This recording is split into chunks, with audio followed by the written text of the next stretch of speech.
অনিক কি তাহলে শেষবারের মতো স্বীকার করবেই না মেঘলার পেটের সন্তানের বাবাই হচ্ছে অনিক?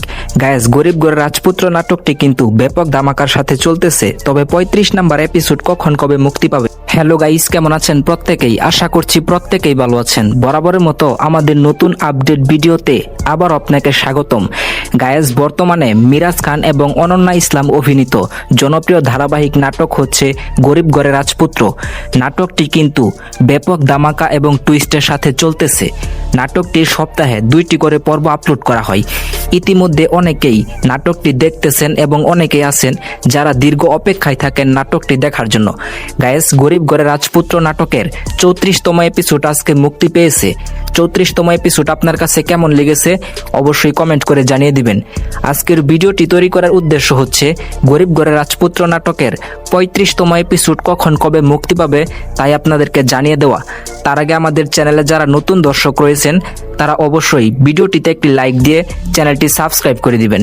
গায়েস, গরিব ঘরের রাজপুত্র নাটকের 35তম এপিসোড মুক্তি পাবে আসছে আগামী 23শে জুন মঙ্গলবার ঠিক দুপুর 12টার সময় শুধুমাত্র কারোহিম ইউটিউব চ্যানেলে। তো নাটক সম্পর্কে প্রতিনিয়তই আপডেট পেতে আমাদের সাথে যুক্ত হয়ে যাবেন। আজকের ভিডিওটি ছিল এই পর্যন্তই। আপনাকে ধন্যবাদ সম্পূর্ণ ভিডিওটি দেখার জন্য। আল্লাহ হাফেজ।